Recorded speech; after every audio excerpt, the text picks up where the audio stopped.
Oke, kita akan lanjutkan pembahasan kita ke gerak relatif. Oke, jadi untuk memahami gerak relatif itu apa, kita lihat ya ilustrasi berikut. Misalnya kita di jalan, kita ngelihat teman kita ada di mobil, lagi gerak tuh. Kita ngelihat teman kita gerak, ya karena dia di dalam mobil yang bergerak. Tapi supir dari mobil tersebut ngelihat teman kita itu diam, karena ada di satu mobil yang sama gitu. Ngelihatnya diam. Jadi yang satu bilang gerak, yang satu bilang diam. Nah, ada perbedaan persepsi kan di sana. Itulah gerak relatif. Ya, jadi perbedaan gerak karena beda acuan, ya, beda kerangka atau beda koordinat bisa dibilang juga kayak gitu ya. Jadi beda tempat mengamatinya gitu. Yang satu mengamati di jalan, yang satu mengamati di mobil, dalam mobil yang sama gitu. Nah ternyata mereka menyimpulkan hal yang berbeda. Nah disitulah gerak relatif muncul. Dan itu perlu dibahas karena banyak banget fenomena di alam itu yang akibat gerak relatif. Oke, kita supaya mulanya enak, kita mulai dari satu dimensi dulu supaya mengerti. Ini loh perumusan gerak relatif gitu. Oke, kita misalnya punya sistem seperti ini. Ya, ini ceritanya orang lagi ada di atas kereta api. Yang ditiru ya ini ya, ini hanya sebagai contoh aja. Si orang ini kita sebut nama A ya, yang di sini ini di tanah ya berarti bukan di kereta api lah pokoknya. Itu namanya B. Kereta api jalan 30 km per jam. Lalu orang ini gerak nih, jalan ke searah kereta api 5 km per jam terhadap kereta api itu sendiri ya. Jadi dia jalan 5 itu terhadap si kereta. Maka nanti si B ya, menurut B itu kecepatan si A ditambahin 5 tambah 30 tambah cepet. Karena dia udah gerak, terus keretanya juga gerak lagi gitu. Tambahin jadinya 35.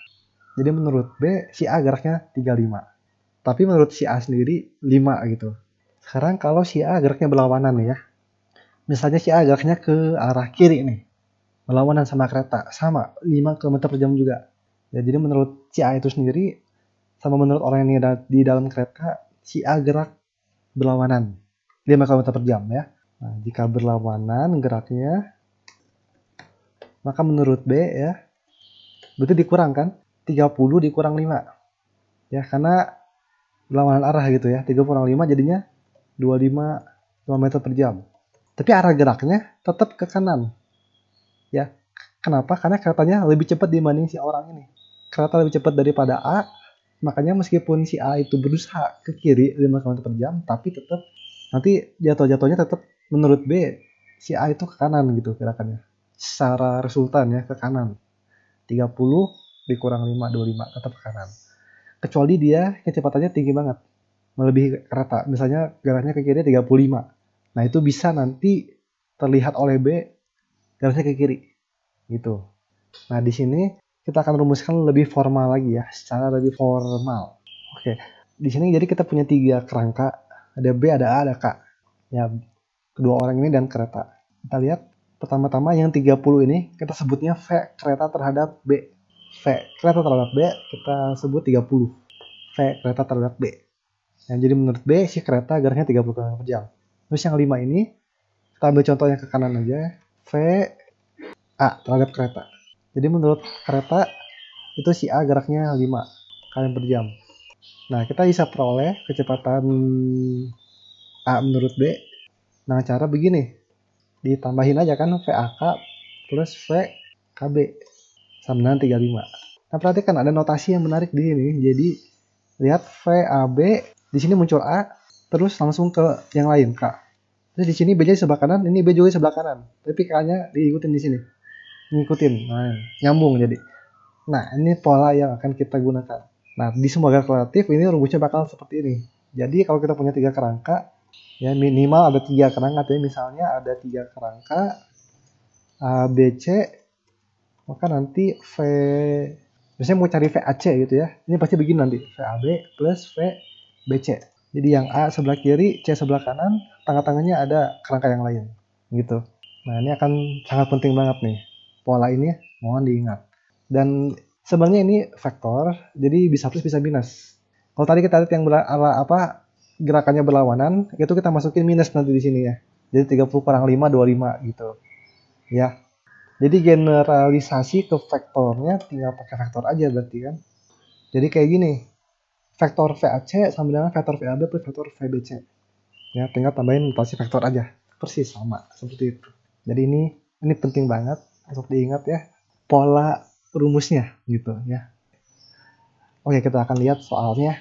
Langsung ke soal yang cukup susah ya, biar lebih ngerti. Ini dia. Jadi kita punya seorang petualang yang menyeberang sebuah sungai lebar 5 meter dengan perahu. Arus sungai kecepatannya 3 meter per second. Nah, pertanyaannya nih lumayan ribet. Kita lihat aja dulu ya ilustrasinya seperti apa. Nah, ini ilustrasinya ya. Jadi kita punya sungai nih kayak gini nih. Ada perahu pengen nyebrang dari ujung ke ujung. Ini 3 meter per second, ini arus sungainya, kecepatannya ke sana. Nah, ini sumbu yang kita bikin, X dan Y, supaya enak. Jadi ini sebenarnya ini akan jadi gerak 2 dimensi. Jadi gerak relatif dalam 2 dimensi. Nah, di mana relatifnya? Kita lihat ya. Oke, jadi perahu digerakkan tegak lurus arus sungai. Ya, kita pengen gerakannya ke sana berarti ya. Jadi kita pengen perahunya tuh begini nih, geraknya. Dan kecepatannya 5 meter per second terhadap si arus, terhadap si sungai. Ya. Nah, jadi ini beberapa perlu dicermati ya. Jadi arus sungai ini 3 meter per second itu diukur terhadap tanah ya. Saya sungai terhadap tanah. Karena itu misalnya ada orang berdiri di sini nih, ngeliatin oh sungainya 3 meter per second ke kanan gitu. 3 meter per second. S itu sungai, P-nya tanah ya. Notasinya. Lalu ini perahunya digerakkan 5 meter per second terhadap si arusnya, terhadap si sungai. Jadi menurut si orang di perahu, dia gerakin tuh ya 5 meter per second gitu terhadap si sungai. Jadi ini V perahu terhadap sungai 5 meter per second. Sekarang hitung penyimpangan perahu setelah menyeberang sungai. Maksudnya apa tuh ya penyimpangan perahu itu? Jadi gini maksudnya. Perahu kita gerakin ke depan berarti ya, tegak lurus nih ke sana. Nah, tapi ada arus yang membawa perahu ke kanan. Jadi miring nanti. Gerakannya akan miring. Jadi kayak gini nih kira-kira ya. Pengennya ke sana, ke bawah arus ke kanan. Jadilah miring gitu. Itu akibat kecepatan relatif ya. Kecepatannya dijumlahkan. Menurut si perahu, 5 meter per second ke depan. Tapi ada arus sungai ke kanan. Jadi menurut pengamat yang ada di luar sungai, itu gerakannya malah miring. Kayak gitu. Jadi kita nyatakan dalam vektor aja ya. Berarti yang A ini. Jadi V sungai terhadap tanah 3I. Ya, karena ke sumbu X. Dan yang V perahu sungai itu 5J. 5 karena ke depan sini. Ya. Oke. Nah, sekarang kita pengen tahu resultannya nih ya. Menurut pengamat di luar sungai jadi gimana? V perahu terhadap tanah kan berarti. Kita berarti VPS plus VST. Semuanya dalam vektor. Oke, kalau dijumlahkan berarti nanti jadinya 3I plus 5J ya. 3I plus 5J meter per second. Kayak gitu. Nah, jadi ternyata miring nih, miring ke kanan atas. Ya. Kecepatan perahu ini menurut yang di luar sungai malah ke sana gitu. Untuk sudut theta. Sekarang penyimpangannya tuh apa? Ini jarak dari target awal ke target yang sesungguhnya. D besar ini. Nanti bisa hitung dari trigonometri aja ya. Kita lihat tan theta berarti dari geometri. Tan theta berarti ini kan D besar per D kecil. Dan dalam hal perihal sudut, berarti ini tuh V arah sana per V yang arah sini. Ya. Vx per Vy. Gitu, kalau bisa dibilang. Kalau dari geometrinya tuh ya. Yang arah X-nya apa? 3. Yang arah Y-nya 5. Gitu. Nah, ini sudutnya, 3 per 5. Ini kalau diubah, jadi nanti D-nya 3 per 5 D kecil. Lebar sungainya 5 meter. Itu D kecil. Kita peroleh 3 meter. Ini penyimpangannya. Ya, jadi apa namanya? Ternyata setelah dicoba tegak lurus, malah ternyata menyimpang 3 meter gitu dari target awal. Itu karena kecepatan relatif akibat arus sungai ini. Nah, cerita yang berbeda nih yang B. Sekarang yang B ya. Kita pengen perahunya tegak lurus terhadap sungai. Kita pengen resultannya pokoknya. Kita pengen menurut orang di luar sungai, perahu ini jaraknya lurus. Nah, kalau kayak begitu pada sudut berapa? Perahu harus digerakkan terhadap arus. Berarti perahunya harus dimiringin nih, nggak boleh lurus saja ke depan gitu ya, harus dimiringin. Oke, kita lihat lagi ya. Jadi, kita pengen resultannya, relatifnya itu begini.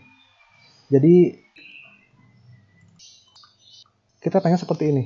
VST-nya kan 3I ini pasti. Sedang kita pengen VPT-nya, perahu terhadap tanah ya, menurut resultannya itu pengennya ke arah J aja, nggak mau ke arah lain. Tapi kita belum tahu nih besarnya berapa VPT. Yang kita tahu adalah begini, kecepatannya tetap 5 meter per second. Kecepatan gerak perahu terhadap arus tetap 5 meter per second. Jadi VPS ya berarti. Jadi VPS-nya tetap 5 meter per second, bukan VPT, VPS-nya. Oke, sekarang kita lihat dulu berarti ya VPS-nya. Kalau kayak begitu berarti perahu harus diarahin kemana nih terhadap sungai. VPS. Vektor berarti ya, VPS vektor. Berarti sekarang VPT plus VTS. Kayak gini nih ya, jadi PS, tengah-tengahnya berarti T. Kayak gini ya. Jadi jangan lupa notasinya, pola rumusnya ya. Oke, VPT kita yang ini. VTS kita, nah VTS. VST, VTS. Kebalikan kan? Kalau dibalik, jadi minus. Gitu. Nah, kita dapat kayak gini nih. Jadi VPS-nya harusnya VPT min 3I. Ini artinya apa? Harus ke atas kiri. Ya, harus ke atas kiri berarti. Harus begini nih. Nah, dia dimiringkan sedemikian rupa begini. Supaya nanti kalau diresultanin ke kanan, jadinya nanti lurus ke depan ya, ke atas gini. Jadi begini. Perahu terhadap sungai harus dimiringkan dengan sudut seperti ini. Dan katanya 5 kan ya? Pengennya 5 kan? VPS-nya.